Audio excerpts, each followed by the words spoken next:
Welcome to the SciFi Pubcast. Come for a drink, but stay for the speculation. We're doing something slightly different with this episode. We're talking Walt Disney the Man. It's a retrospective.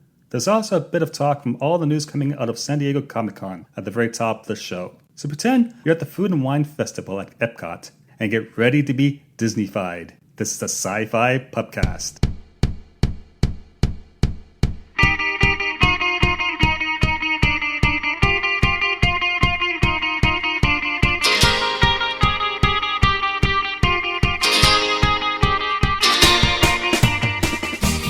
Greetings, welcome to the SciFi Pubcast, the podcast that tries to be a pub, and perhaps someday a pub that tries to be a podcast. And as always, we are looking for customers to come visit our bar. So if you're passionate about something, anything really, and you want to be on a podcast, well, let us know, because this bar is all about community.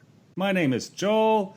I'm the podcast/bar owner, and I'm looking around, and I see my two dedicated, loyal staff members, Carrie Simpson and Derek Beebe. Hi, guys. Hey, Joel. If you want it to be loyal, you're going to have to up the pay a little bit. We'll double it, Derek. How's that? Yeah, double it. That sounds good, right, Joel? Right? Oh, and what's Wait, what's 0 times 2? Oh, He told me he was paying me in stock options. We have stock options? What? Yeah, we haven't filed with the SEC yet, so that's in the works. Okay. Yeah. Our initial public offering is going to be amazing. It's going to turn me into a billionaire overnight. So there's that. Yeah, let's see. It's a hot one. It's a hot one in Canada and in the States. And we're recording on a Sunday afternoon, and I think all of us are melting somewhat, right? Yep. I think I'm melting slightly slower than you are right now, which is weird, but I'm dealing with it. Yeah, nice. I'm basically melting in Ottawa, Ontario, Canada, with the humidity and the heat, and yes, and I'm drinking water. Wow, Oh, who good. knew? Water is supposed to be good for you. I've been told. So, Carrie, anything new in your world? Oh, nothing much. I spent most of yesterday out at a family gathering at the beach, and I am slightly sunburnt. So if I am quieter than normal, it's because I'm probably dealing with heat stroke or something, or sunstroke. Whatever. Yeah, that's fair. I am usually hungover, and I'm not today, only because yesterday I was hungover. So there you go. Yes. Right. Fair enough. Yes, my weekend patterns of behavior, it's quite predictable. Unfortunately. Yes, it is. There is that. It is. Derek, how you doing, my friend? Well, work has been work, but I am positively vibrating with the announcements from the Marvel panel at Comic-Con last night. The biggest shock being that Natalie Portman is returning to be Lady Thor, which is something that I never thought would ever happen. I thought she had walked away from the franchise for good. But now she picked up the hammer once more. Yeah, yes, she literally. has. Yeah. This is going to be such a trippy movie. I can't wait. I hope they write it like tongue-in-cheek. It's going to be good. I can't wait. That's 2021 it's coming out? Yes. I mean, Yeah, I was excited enough just that it was going to be directed by Taika Waititi again and that Tessa Thompson was going to be in it again. But adding Natalie Portman as Lady Thor as well, it's like, whoo, that's amazing. That's going to be a movie. Yeah, what's the name This of will it? definitely be interesting. Thor, Love and Thunder. Yes, Love and Thunder. I think that says it all. So Yes. amazing. But do you know if is Chris Hemsworth still going to be in the movie or not? I believe he is, yes. They didn't officially say it, but it's all but assumed because he always said he would come back to do another movie with Taika. So, Love and Thunder. Wow. Yeah, San Diego Comic-Con. Like, there's nothing really happening in my life besides seeing all the new trailers that's being released. Like, we got the trailer for Expanse Season 4, which is just absolutely amazing. And there's actually a 5-minute clip, what looks like the first episode, that you can actually see on YouTube, which was released by Amazon Prime. It's just an official video. Amazing. Yeah, I saw it earlier. It looks really, really good. and that's not coming out until December. Is that right? That's right, December 13th, if I recall correctly. That's a long wait. It's only another 4 months. That's not bad. Yeah, no problem. I was hoping it would be September or something. Yeah. And the fact that they released the trailer for season 4 and that clip on the 50th anniversary of the moon landing, yeah, that's good timing. So there's that one. Yeah, that actually makes a whole lot of sense. Yeah. And we also got the new trailer for the Picard series, which was amazing. I mean, Yeah. I was already excited for the series, but I wasn't sure whether the story itself was going to be interesting or epic. But that trailer looked absolutely epic with some very, very surprising guest appearances as well. Yeah, there were a couple of oh shit moments like, oh, cool. That's amazing. When you Without, just said, without being too spoilery. yes, totally. Well, I said what? yeah. One thing I do want to spoil, so is the dog, Picard's dog. Do you guys know the name of his dog? Yes, Yeah. number one. Yeah, number one. That's amazing. That's cute. The dogs always get me. So there's that. Well, going back to the MCU, so we're gonna have Doctor Strange, the first Marvel horror or / horror genre movie. That's gonna Cool. be yeah, it's gonna be a bit of a mind game. Yeah, I wasn't that ecstatic with the original Doctor Strange movie. I just thought it was merely all right. But I'm excited for this one because Scarlet Witch is going to guest star in it. So it's going to be like a team-up movie. And I believe I think they did confirm that the villain will be Nightmare, I think. Okay, great. And it's called The Madness of the Multiverse, which is a very intriguing title. It kind of makes sense that they would bring Scarlet Witch into that just because, because she has been known to deal in, that realm a bit. Well, I mean, in the comic books, she basically is a magician. Yeah. And they haven't played it that way in the movies so far, but maybe they'll take a turn into that now. Maybe. And they did also say that the WandaVision TV show is going to directly tie into that movie, so that's also very cool. Yes, agreed. Oh, and speaking of exciting titles, Shang-Chi and the 10 Rings, that just tripled my excitement for that movie. Because going into it, I wasn't that excited about, like a no powers martial arts movie that just happens to be set in the MCU. But now that I know it's with the Mandarin, I am very excited about that. Really interesting. What other movies have been released, guys? Oh, not movies or TV shows. There's a ton of TV shows, right? The Falcon and Winter Soldier. We got is Hawkeye has his own TV show now? Hawkeye believe was officially announced, and it's going to be with Kate Bishop as well, who is the teenage female Hawkeye. Okay. Nice. Of course, Loki's been previously announced. Oh yes, definitely. Yeah, but I'm here for Loki. we got a Black Widow movie. Wow. Yeah. Yeah, I'm waiting for something to sound amazing about that. Yeah. Although they did say it's set after Civil War, so that is cool because I did really want to have a Secret Avengers movie in that time period when Cap and his team are living in exile on Wakanda. So I'm really glad they're going to go back to that time period. All right. What else? We got Blade reboot. Yes. Interesting. Eternals. I have no idea what the Eternals thing. I haven't paid much attention because Me neither, but it sounds cool. I mean, Angelina Jolie had long been rumored to be in that, but I hadn't heard anything about Salma Hayek being in it. So I was like, oh, wow. Okay, They cool. got two big names there. Yeah. What's this WandaVision? WandaVision is one of the Disney Plus TV shows. It's set after Endgame, and it stars Scarlet Witch and Vision, so they're going to resurrect him somehow. Okay, I see. Get it? See? Okay. Moving on. And what if? And what's this? What if? Is that the name of it? Or is it just a placeholder? Yeah, What If is an animated series, and it's going to show alternate takes on events. Like the one that they said in his example was, what if Peggy Carter got the super soldier serum instead of Steve and she became Captain America? And they're cartoons, they're one-off stories, but they will all be voiced by the original movie actors. Nice. Well, I mean, and What If has always been Marvel's analog to Elseworlds, so that makes sense.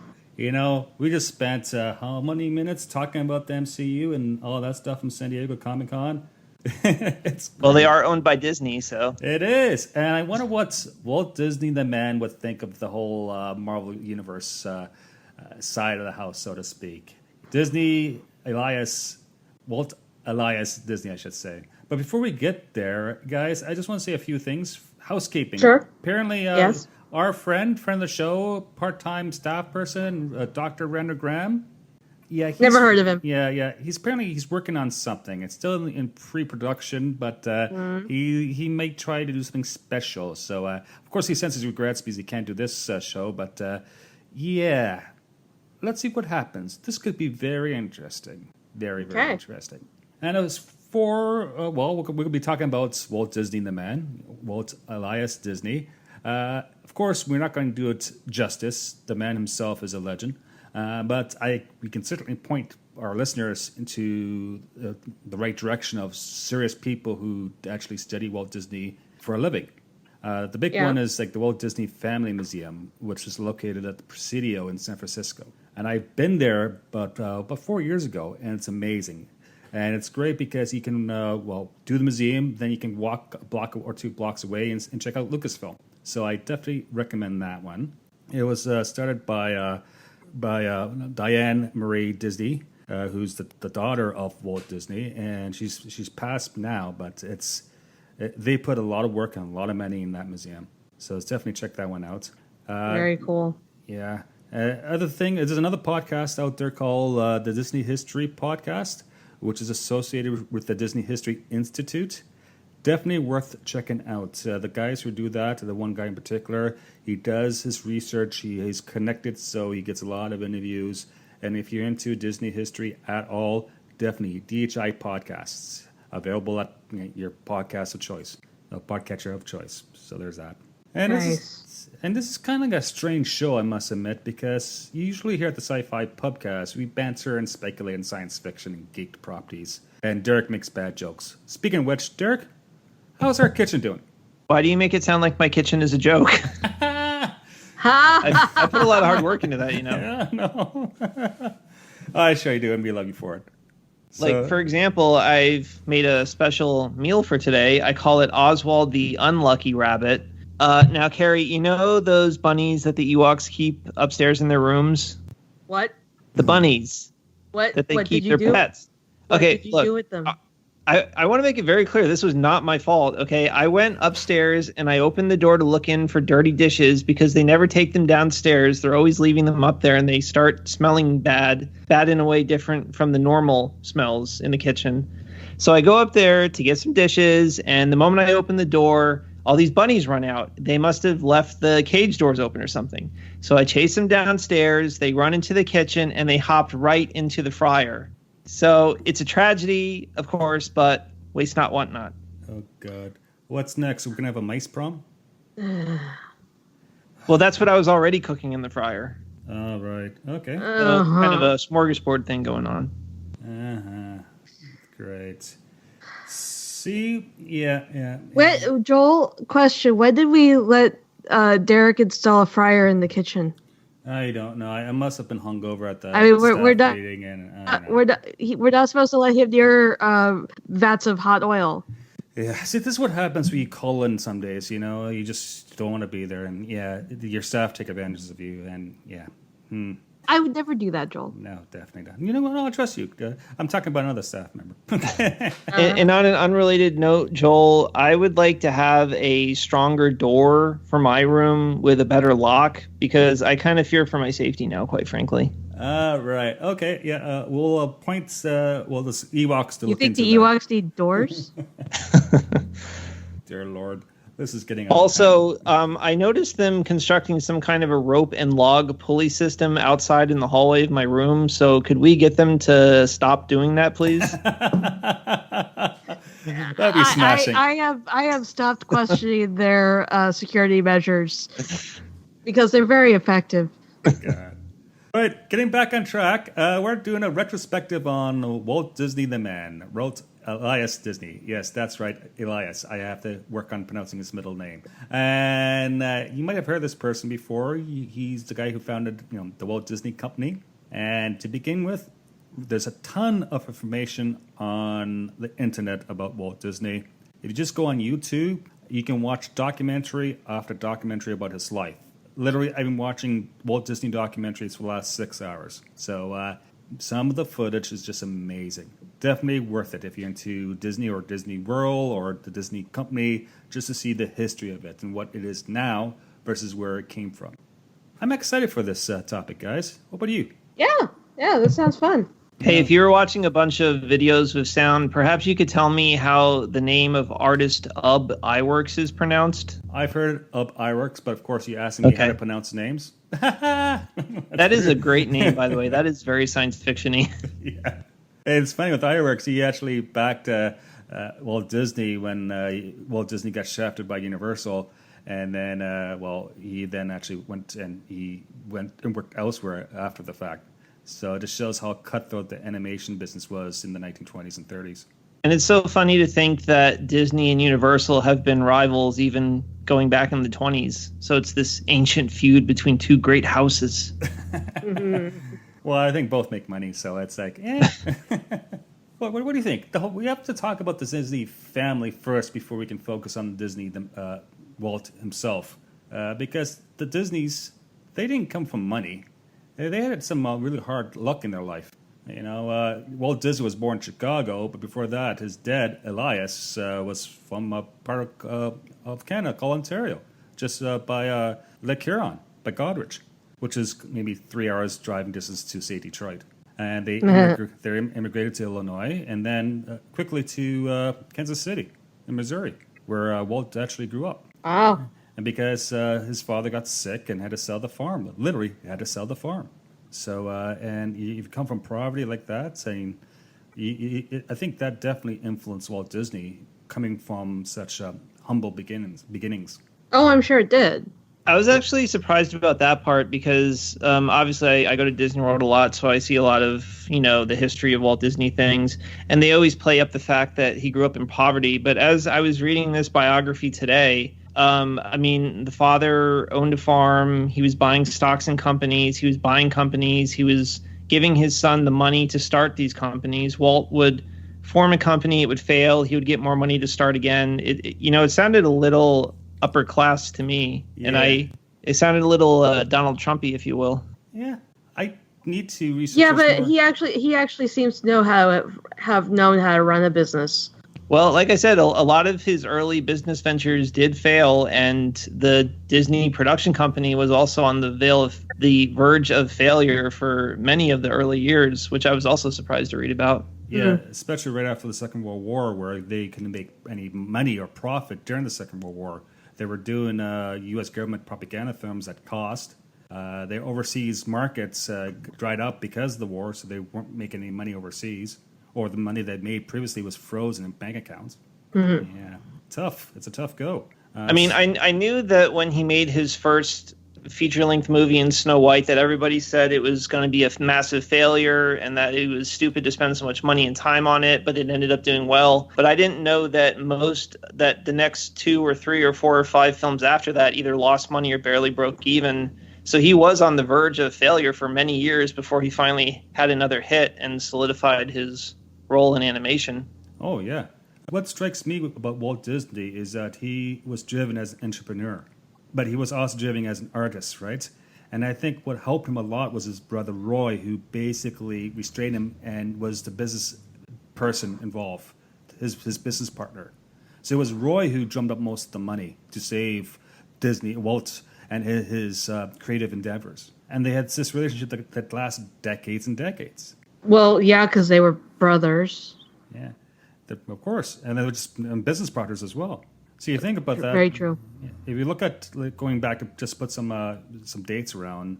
Walt Disney was born in 1901, and he, of course, didn't particularly do well at school, and he wanted to work, and he wanted to learn how to draw, and all the good stuff. And at age 16, he joined the Red Cross to go overseas to try to get involved in the First World War somehow.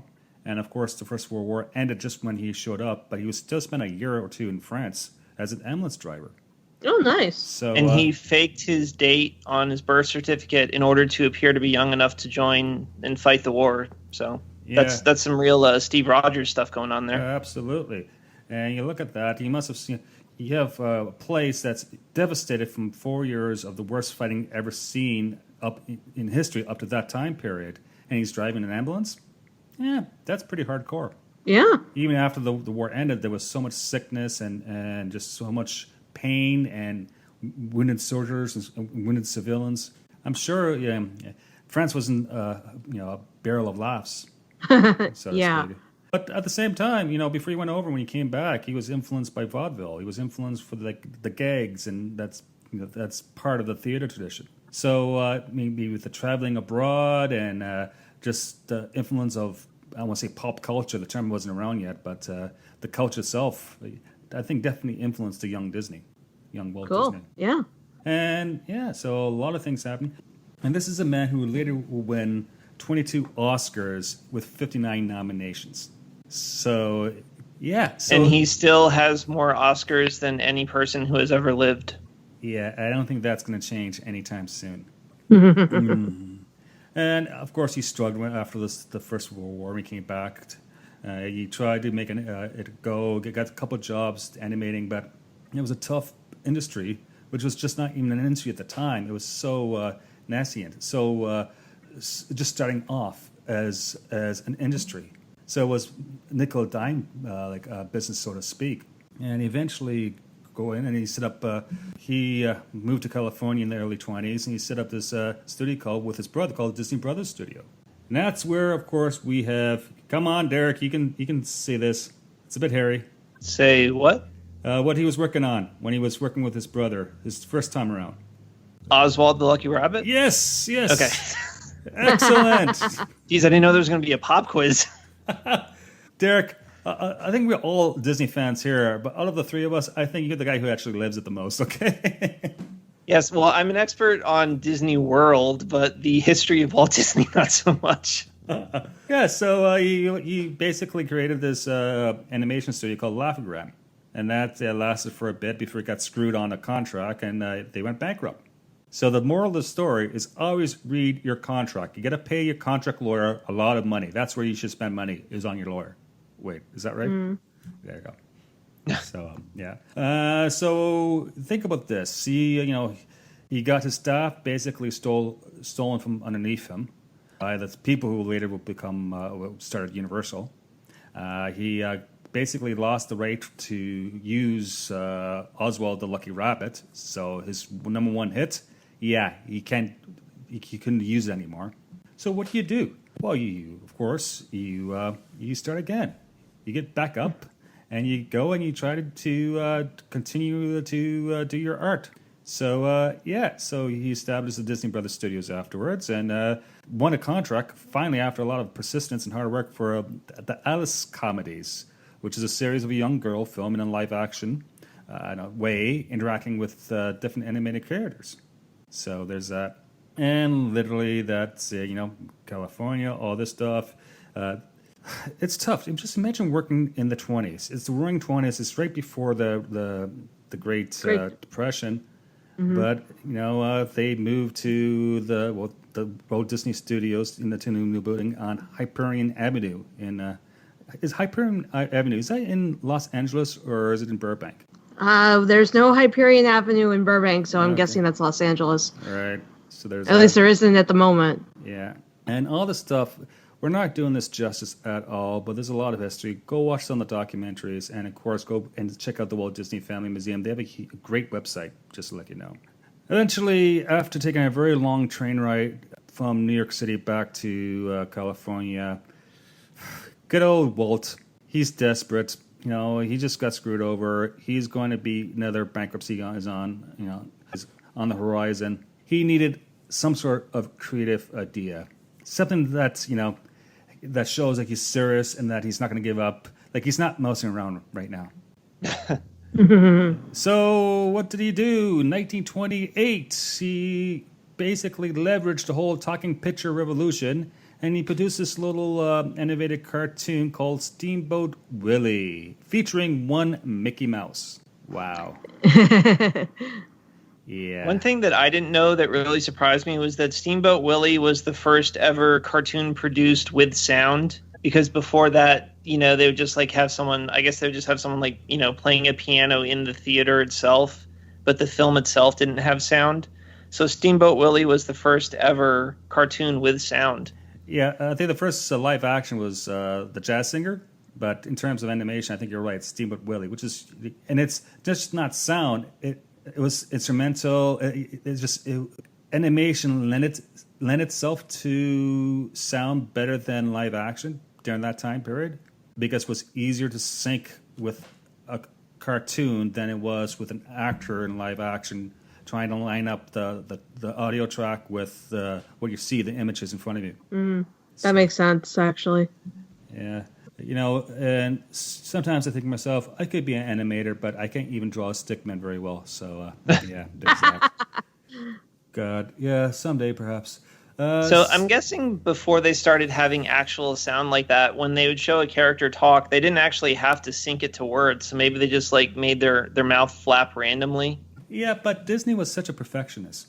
We will talk about Disney and what drove him and stuff like that after we do this brief, laying out his life. But I don't think he would tolerate just the flapping of the lips. He had to get everything perfect as much as possible, given the technology. That makes sense. Because you see, why did he go bankrupt a couple of times? Well, because he was spending money to practice his art form. Yeah, he really wanted to be an artist and not just a cartoonist. And that came out across in the big way in the 30s and 40s. We say we're not just making cartoons, we're making art. And yeah, now let's see. So this Mickey Mouse character, you could say it became a sensation. Maybe just a little bit. Yeah. So in the 1930s, 1929, Disney launches Silly Symphonies, which is a series of cartoons that combine music and animation. So again, the second series. And of course, they start licensing their merchandising. It's all about merchandising. It's where the real money from the movie is made. Of course, yes. So you can buy Mickey watches and Mickey stuffed animals and Mickey whiskey bottles, whatever it is, And then you have the Mickey Mouse Club. In 1931, the Mickey Mouse Club passes 1 million people, 1 million members. That's insane. Wow. And there was only 3 million people on Earth back then, too. Yeah, exactly.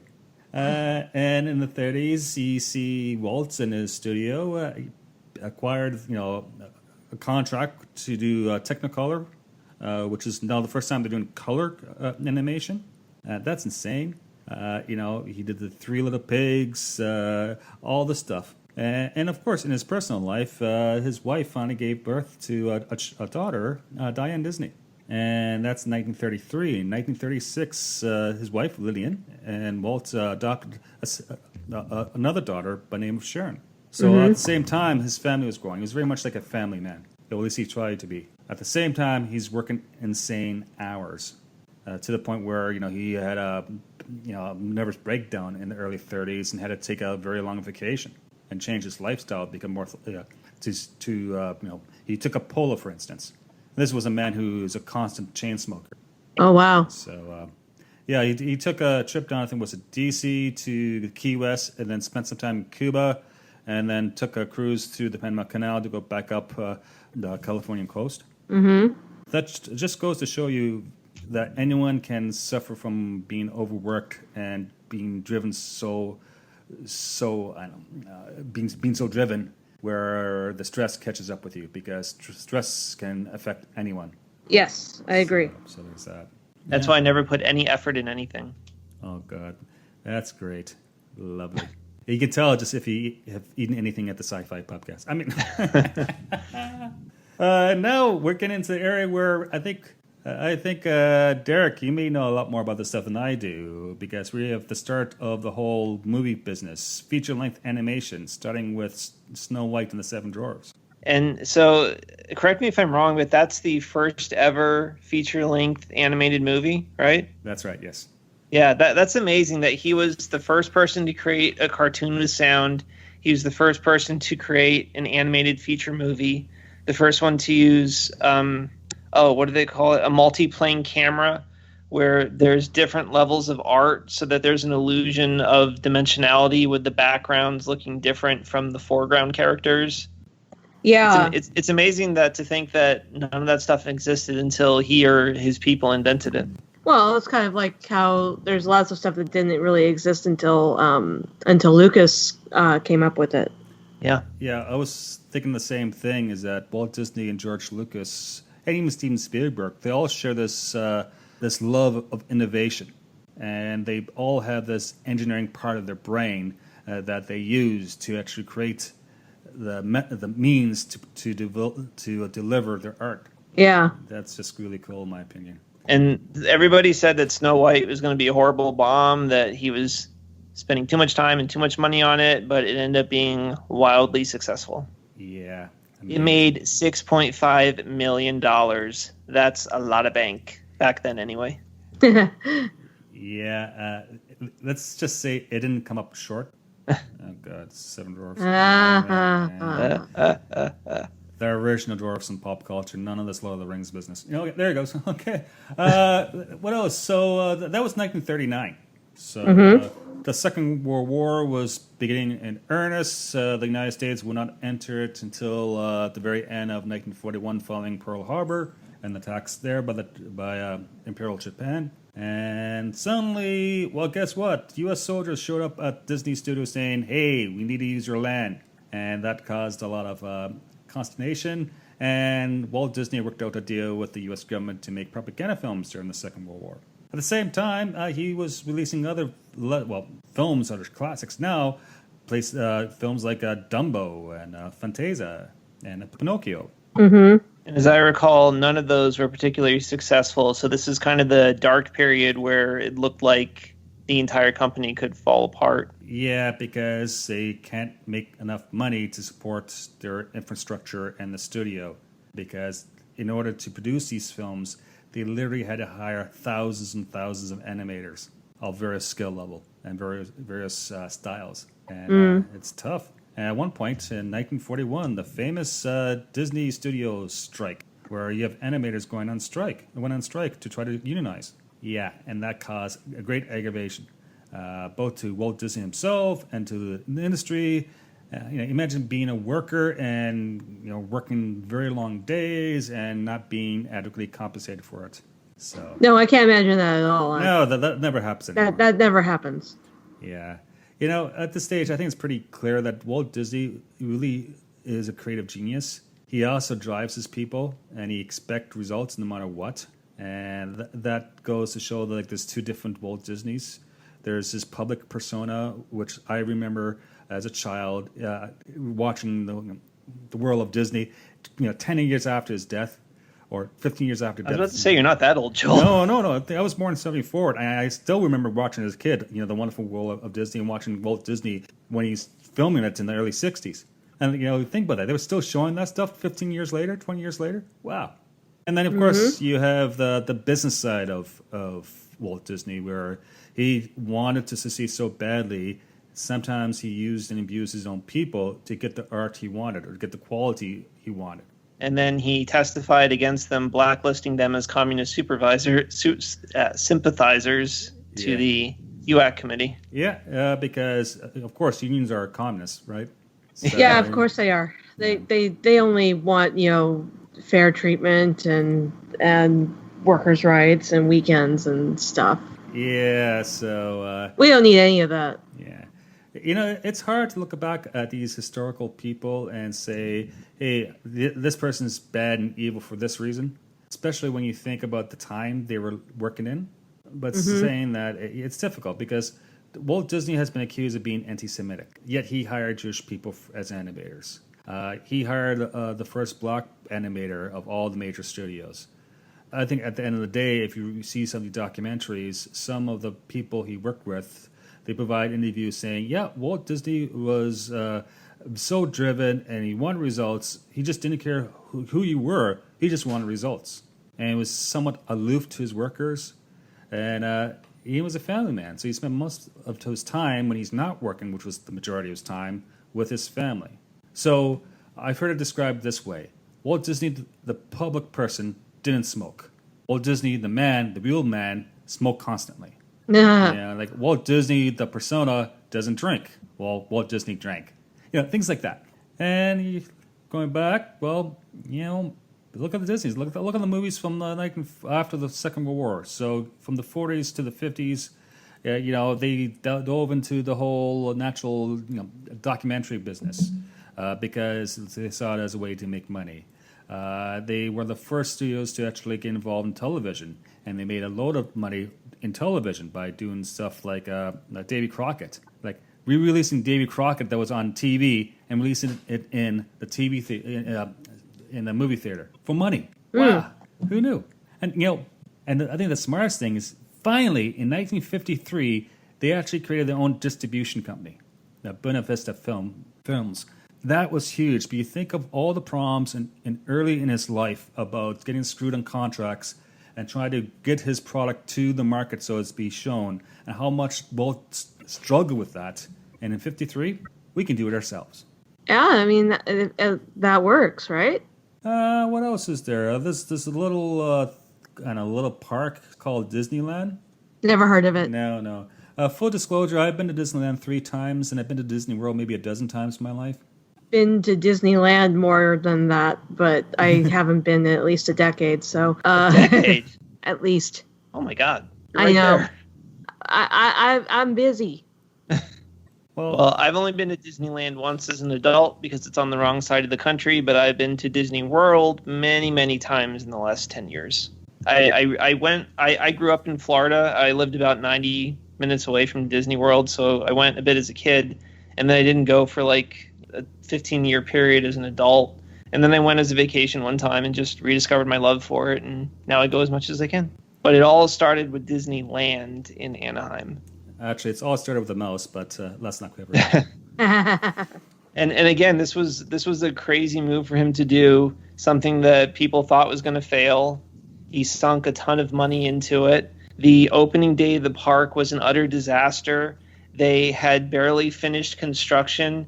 The asphalt on the ground had not solidified yet, so women in high heels, their heel was getting stuck in the asphalt because it hadn't dried yet. And they hadn't had time to finish the plumbing. So they basically told Disney, okay, for opening day, you can either have water fountains or toilets. And he picked toilets. And people thought that the reason the water fountains were turned off was to force people to buy soda. But it was because they literally didn't have the money for it. And I think and a lot of the rides that we think of as Disney World today weren't there yet. No. The original Disneyland was very empty. And Frontierland was a lot of wide open space, and the rides were just things like Indian canoe rides and a horse-drawn wagon. It was just this big open, fake Old West space. And then Tomorrowland, I don't even know if that was open when they opened, or if it was, there were very few things. Yeah, I think. And Tomorrowland rides were originally just corporate sponsorship exhibits, like the World of Plastic. Or the future bathroom. It was things like that. It wasn't actual rides. Yeah. So Fantasyland was pretty much good to go from opening day. But Frontierland and Tomorrowland were very, very primordial. But one of the things that saved Disneyland was the aforementioned Davy Crockett show. That became an insane success that nobody planned for, and they were selling coonskin caps and Davy Crockett rifles in Frontierland. So that was like their big hit, the merchandising of Davy Crockett. So that was kind of what saved Disneyland from collapsing initially, because for whatever reason, Davy Crockett was the Marvel comic books of its day. Everyone was obsessed with Davy Crockett in the Old West at that time. So that's what saved Disneyland. Hey, I had one of those hats, and that was from like the late 70s. Yeah, true story. I think just because I've been binge watching documentaries on Walt Disney and Disneyland and Disney World, so I think the Jungle Cruise was open day one. I think the car racetrack was open on day one. But you're absolutely right. It was a gong show of opening day, and it was like that for the first couple of months. And it was never been done before. Sure, there was carnivals and that type of stuff, but think about it. Disneyland created this idea of theme parks where you can have an experience rather than just going on the carousel. It merged the film industry with and opening the film industry up to the public to share that experience. And the other important thing about it was that it was for all ages. That the rides were appropriate for little kids, but there was also something there for adults to enjoy as well. Because I think up to that point, rides were either kind of very, very small for very small children. I don't think, and they had some. Wait, did they have? Yeah, they had roller coasters at that point. So basically, there wasn't really a middle ground in amusement park entertainment between little kids and adults, and he kind of made something that was for everyone. And I think it's a pretty good idea. I think it caught on.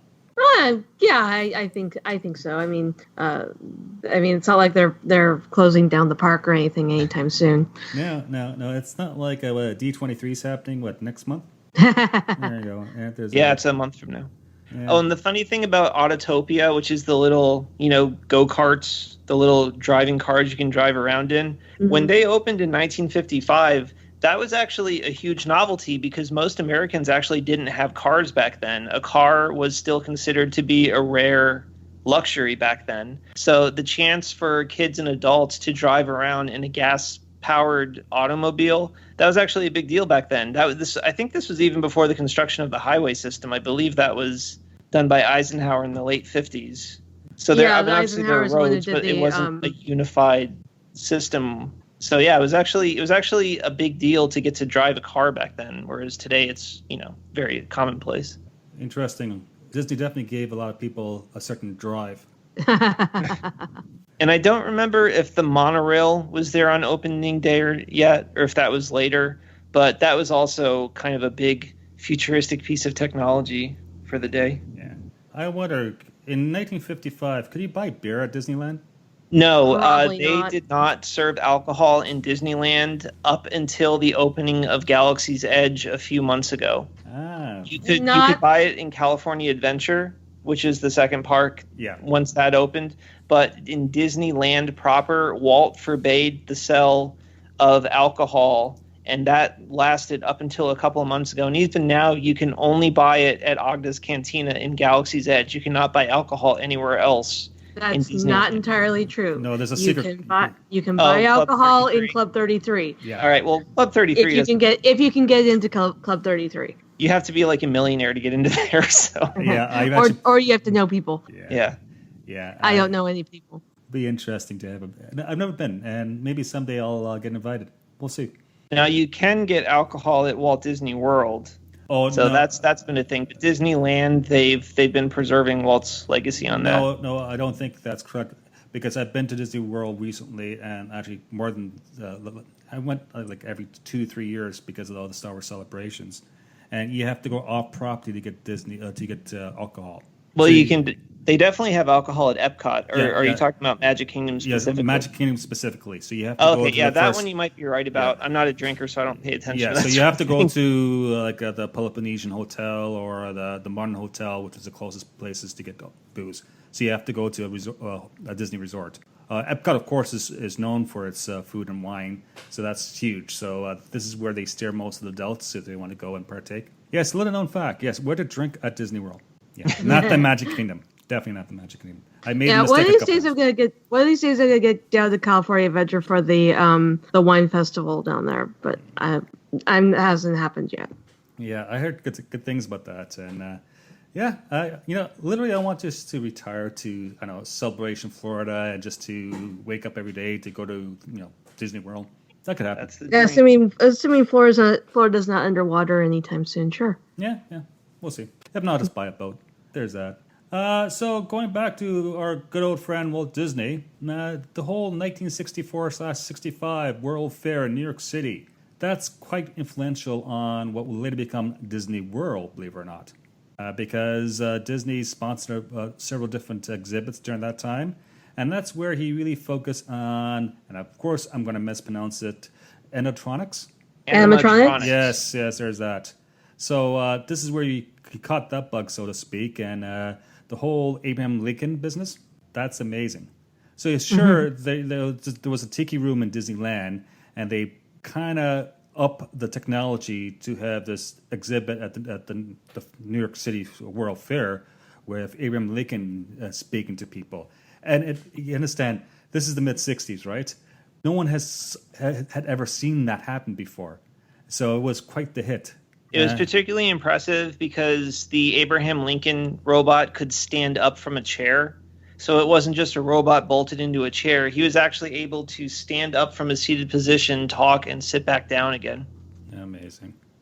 Oh, come to think of it, Joel, that means that Jungle Cruise was not an opening day attraction because that has animatronics. Well, so that must have been later. Well, I think it was. It's just that it was very basic, right? I was talking more like, I don't know, like they improved on the technology.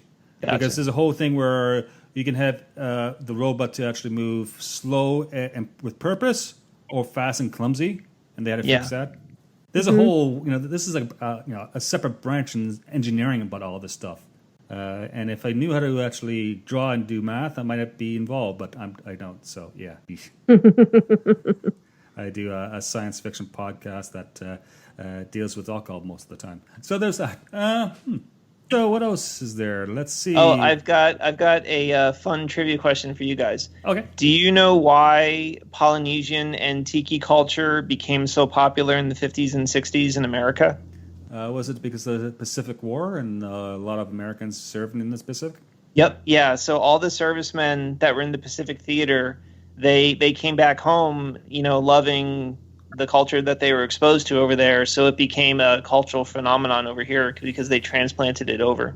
Yeah. I love that. I love the Polynesian tiki culture. I'm going to have a tiki bar in my apartment. I'm going to make one. Yeah. So that's why early Disneyland and also Magic Kingdom, when it first opened, they had all this kind of, that's why there's the Polynesian Lodge in Disney World when they opened in 72. And that's why they have the Small World, because America was obsessed with the Old West and Polynesian culture back then. Interesting. Okay, Derek, I have a trivia question for you. So Mickey Mouse, his first name wasn't Mickey.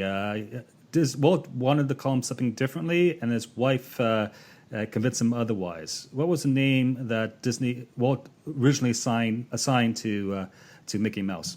I only know this because I read it this morning. He originally wanted to call him Mortimer Mouse, but Lillian thought that sounded too stuffy and intellectual, so she named him Mickey instead. Yes, so thanks to Lillian for creating the name for Mickey Mouse. Yes, that was a good call. Now let's go and think. Well, first, okay. Now we have Disney World. We talked about that, right? So they did the planning in the '60s. Unfortunately, Walt Disney passed away with lung cancer in 1966 at age 65. The Disney company went through a period of shock. Basically, Walt Disney was running things, and eventually they said, "Okay, we're going to follow through with this idea of Disney World in Florida." So they bought it. Well, they bought a bunch of land when Walt was still alive, and they flushed it out, and we have Disney World that opened up in what year? 71. Like that? 71. Right. Followed by and the funny thing about that is Walt was so afraid of if people found out that he was trying to buy this land in Orlando, that everybody would start trying to buy land too and drive up the prices. So he created a whole bunch of dummy shell corporations to buy the land separately. And he managed to snap it all up before anybody figured out what was going on. So he got the land for dirt cheap. Oh, yeah. And it goes beyond that. So the lawyers he sent down to buy all this land and all the business people, he made sure when they flew back to California that they didn't fly direct, that they went to different cities. So if they actually were followed, right, it wouldn't be obvious.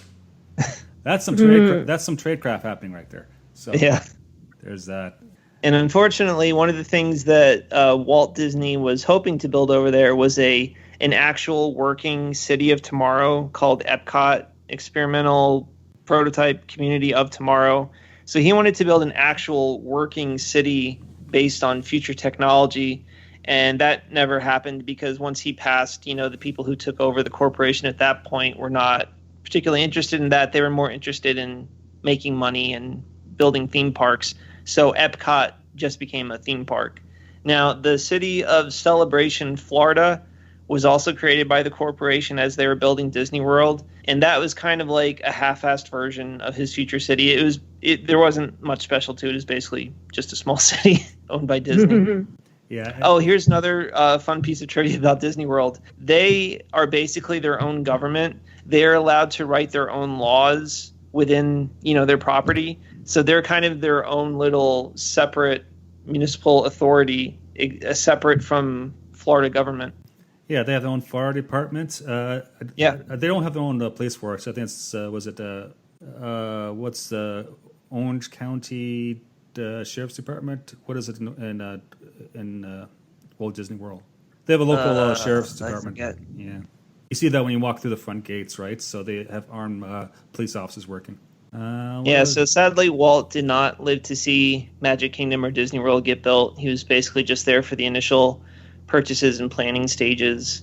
And I believe one of the last rides that they worked on that he actually had a hand in was the Haunted Mansion, which is my favorite ride there. Originally, at one point, it was just supposed to be like a walkthrough exhibition, but then they came up with the people mover technology where you sit in a seat that moves along at a constant pace and aims you at the scene you're supposed to look at. So that was one of the last things that he worked on. Yeah, that's a great ride. That's one of my favorites. Yeah. That, the Jungle Cruise, and Pirates of the Caribbean. But I don't like the little dip in the Pirates of the Caribbean at my age now. What? I'm a whip now. I hate roller coasters. Oh, God. Just thinking about this is turning my stomach. That is a very small drop. I used to be terrified of roller coasters. Actually, it's funny because so in Disneyland, there's 2 drops, and it's like it's a greater drop than the one in Disney World. Oh, really? And the whole purpose of the drop at the waterfalls is to show kids, you get scared, but it's going to be over with, and now you're into the ride, and everything's going to be okay. So it was a confidence builder. Actually, the real reason there's a drop in Pirates of the Caribbean is because the larger show building exists outside of the berm, which is the railroad track covering the property. So they actually had to get you to dip below the train tracks to get into the show building, which exists outside the main property. Right. So that was purely a physical requirement. And that's the same reason why in Disneyland, the Haunted Mansion has you go on that elevator, because once again, the main show building is outside of the property of the berm, so it has to move you beneath the railroad to get you into the show building. I see. Okay, cool. Thanks for keeping us on track. No. All right. So let's ask some of the more generic micro questions before we dive into some of the motivations about Walt Disney. Do you guys think Disney as a company would be as successful as it is right now in 2019 if the parks didn't exist? I don't know. Yeah, this is a hypothetical, so of course no one actually has the answers to it. But I think the parks was such a great idea that put Disney, not just on the map, because it was on the map before then, but to solidify its place as the entertainment company of all time. Mm-hmm. Yeah, I mean, I think even without the parks, they're so diversified in everything else that they would have been successful, but they wouldn't have been the monolithic, all-powerful brand that they have been all this time. Because in many ways, you think of Disney, you think of America. It's America, fuck yeah. It's that's just Disney. Disney. I know Disney markets itself for overseas markets, of course, but when I see Walt Disney and the Disney brand, I identify it as an American company. And all the Disney parks that are in Japan and China and France, they all have the same main street that is based on his hometown in Missouri. So even though they're all, in other countries and everything, there's still transplanted American culture there. Yeah. Disney-esque, so to speak. Yeah. And who doesn't like Disney? Well, there's people out there who doesn't like Disney, but still. The soulless, yes. Okay, so let's see what else is there. Going back to this whole TV show, The Wonderful World of Disney, and what do you guys remember that show as a kid, or is just? Like I'm too young for that. Yes, well, I remember seeing reruns of it on the Disney Channel. Yeah, that's where I remember seeing it at. There's a few of those shows up on YouTube. Definitely worth checking out. I do have a very vague memory of watching the 90s Mickey Mouse Club, though. Yeah, I was too busy drinking in the 90s and actually being a kid. But still, yeah, so the Mickey Mouse Club is all the one thing that there's more than one thing, but with the parks, with the television, with the use of media, the use of the internet, is that Disney, as the company, does it very well cross-marketing and using different aspects to break into the psyche of kids at a young age, where if you're an adult, there's definitely a nostalgic value. My next vacation might be going down to the Walt Disney World and just hanging at Disney Springs because I love the place. Why do I do that? Why not just go to New York City or L.A.? No, I'm thinking Disney World again. Yeah, sure. Yeah. Well, for me personally, the thing that I love so much about Disney World is that it really does put you in another world. It is just such complete immersion. You are living inside the Disney bubble, the hotels, the buses, the parks, downtown Disney. It's all just completely divorced from reality, and you really are living in a fantasy world, which, me being obsessed with sci-fi and fantasy, it's great to live in another world. Yeah, I think it's part of it. It's the suspension of disbelief or the ability to play. And I think that's a key notion, because if you play, you're under less stress and your mental health would be much better. Not to suggest people should play 24/7, but even if you have a stressful job, being able to escape for a period of time is so beneficial. I need to escape more. Agreed. And you look at Walt Disney, like the man, so Walt Elias Disney, and some of the struggles he went through, and yet he was a master storyteller. Yes, he was playful a lot, yet he was driven and was a hardcore businessman. Was it because he didn't come from that much money? The whole dad had to sell the farm business. Is he because you look at it? His wife Lillian had two miscarriages. Look, do you know about the business about Walt buying a house for his mom and tragedy struck? You heard about this one? I've heard of it vaguely, not recently enough to remember it. Yeah, it's horrible because what happened is Walt bought his parents a house in California, and that was in, I think, late 30s. I want to say 1938, and it was a new house. It was a new furnace. The furnace was having problems. So back in the day, what you just do is you send your maintenance guy over from the studio to go fix the furnace. Unfortunately, that didn't work out too much, and there was an incident, and Walt's mom, Flora, died from carbon monoxide poisoning. And if you read the literature, if you read you see the documentaries, apparently Walt blamed himself for that, because he was trying to help his mom, but at the time, his actions, his I don't want to say negligence, but this tragedy cost his mom her life. That's 1938. That's just horrific. Yeah. Imagine the definitely. guilt. So that could be a part of the motivation of Walt. And I think when Walt focused on his parks, starting with Disneyland, I think he was really trying to turn everything back to family. His own family, as well as the American family, having people come to share the same experience in a park environment, in a clean place where there's no litter on the ground. It's Americana, but it's Americana I can probably buy into. And you see that in other ways as well, like Walt Disney's love of railroads. I don't know, guys. Do you like railroads?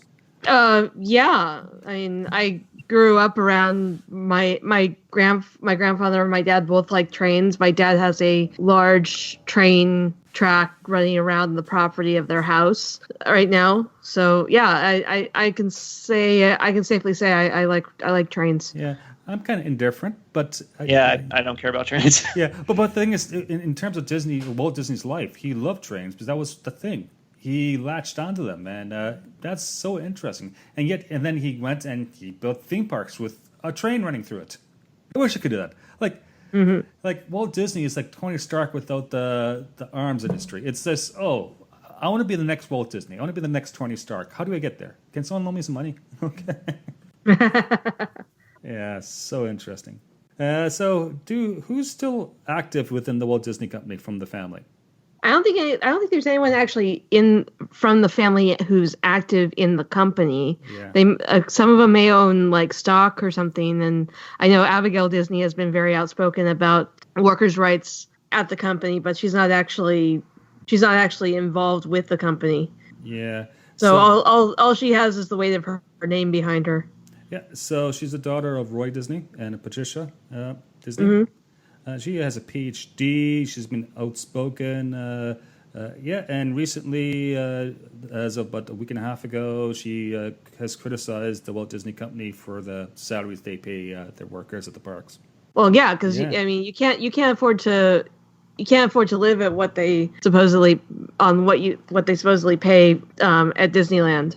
Yeah. So Disneyland, well, there's stories of staff members have to diving through dumpsters just to find food to eat. It's because of high cost of living and just the hours to get there and to work there. And so they're in a position where they're working at these parks and they're trying to suspend people's disbelief and be happy and playful and smiling all the time, whereas they're worked to the bone and they're not getting ahead and they can barely eat. Yeah. Yeah. Sucks. It sucks. Yet, we all like Disney. We all watch Marvel movies. We're big Star Wars fans, and at the end of the day, it boils down to Disney stocks.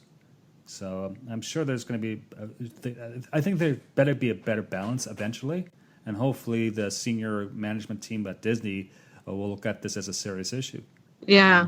But you're dealing with with a company. And a company's priorities, of course, is to make money over creating or fixing social ills. Yeah, but at the same time, as Abigail pointed out, the CEO of Disney does not need to make 1,000 times more than the lowest wage employee of the company. Yeah, and I totally get that. But that's a problem with most companies these days, or most big corporations. Yeah, I think that has got to stop because eventually it's not going to work out from a societal point of view. That's a big fear. Yeah, I wonder what Walt would think of all this stuff. The fact that the CEO makes, he said how many more times? That's like 1,000 times. Yeah. Well, given the way he treated his own workers, I think he'd be fine with it. Yeah, but at the same time, Walt didn't just hoard his money; he spent his money, right, to further his dreams, which creates other jobs. So I'm not sure. Do you think Walt Disney is an asshole or was an asshole? In some ways. I don't know. Maybe in some ways. People are complicated. Yeah, that's how I look at it. 8-year-old Joel, who was watching reruns of It's a Wonderful World, The Wonderful World of Disney, and seeing this old man talk about futuristic stuff, and who made quite an impression on young Joel. That's his public persona. I bought right into it. Of course, in real life, people are complicated. People have their own concerns, and people have their own motivations and goals and sickness and all good stuff like that, or bad stuff like that. Mm-hmm. Yeah, there's always a question: is like, if you could go back in time and to meet anyone, who would you want to meet and have a conversation with? That's a fun history question. And some people say Jesus Christ. Some people say Napoleon. Some people say Caesar. I think Walt Disney might be on my list. Yeah, I can see that. What about this notion, and this is a complete urban myth, but it's funny, so I want to bring it up so that we can just shoot it down again, that when Disney died in 1966, his head was frozen in liquid nitrogen, as in the process of cryonics? Help me out here. Cryogenics? Thank you. God. Why is that myth still around? I have no idea. It's like why they still talk about Jimmy Hoffa. And where did that rumor even come from? Well, I honestly have no freaking idea. I think it's just the whole how to say the word help me out here. Cryonics was taken was taken off at the same time when Disney died. And, of course, Disney was always wanting to push the futuristic stuff. Like, he was cremated. He's buried at the local, cemetery, in Southern California. But it's still around. If you Google it, the BBC has some good video on that and how they actually explains it and how, this came up as some sort of urban myth. But, that's also very American, right? A good, conspiracy theory. Sure. Yeah, why not? There you go. Well, any last thoughts about Walt Disney the man? No. Okay. No mousing around? No. Okay. Sorry. I appreciate him because he gave us Disney World. He gave us Disney movies, Disney TV shows, Disney properties. I mean, Disney basically owns my favorite things in the world right now: Star Wars, Marvel comic books, and Walt Disney World. So he's good in my book. There you go. Okay. Yeah. I wonder if the world will see another person like Walt Disney. Because you have to have a dream. You have to break into an industry which is still very, very young and hit big. You have to make the market, not just break into it. Right. Yeah. But eventually. Yeah. There you go. Well, that's our show on Walt Disney. And for our next show, I'm going to be flying down to Disney World and spending some quality time there doing field research. Okay, cool. Maybe, yeah. Be sure and give us a full report, Joel. Okay. For Right. I'll make sure to lock up the kitchen while you're gone. Excellent. Thank you, Carrie. Will Galaxy's Edge be open when you go? I won't be going until the fall, probably, if I go in the fall. So. Net. I am going. So this year? Yeah, I'm thinking maybe in the late fall sometime. I am going down to a certain Caribbean island at the very end of August for a week to do nothing except to sit on a beach and drink. But yeah, that's my escape. Going to the Turks and Caicos, so the club met there. So we'll see how that goes. Okay, enough about me. What about me? No, okay. Let's talk about a Discord server. Yes, Discord. That's the online community. So lots of text channels. We talk about things. Lots of podcasts have Discord servers. Join all of them. If you want an invite, check out our social media. The SciFi Pubcast, we're on social media on 3 different channels. We're on Twitter, we're on Facebook, which is managed by Derek. Hey, Derek. Yeah. You're doing a great job with the Facebook page, man. Thank you. Anytime. And we also have Instagram, which is more focused on food, drink, anything restaurant related. Our Twitter address for the show is at SciFi Pubcast. You can send us an email at management@scifipubcast.space. If you want to be very nice to us, you can leave us a positive review on your catcher of your choice, i.e. Apple Podcasts. It helps us grow our community. Carrie, what's your Twitter address? My Twitter handle is Carrie Blackfire42. That's KERI Blackfire42. And Derek, what is yours? I'm at Derek J. Beebe. And my Twitter address is at Joel_Welch, WELCH. This is closing time. Please make it home safe. And if you're in the area, definitely check out one of the Disney parks. We'll see you next time. Bye now. Bye. Bye. Bye. Music provided courtesy of Logan Rathbone. Podcast logo by Drew M. Copyrighted Joe Welch. Listen responsibly. And we can't wait for your next visit to our fine establishment. Cheers.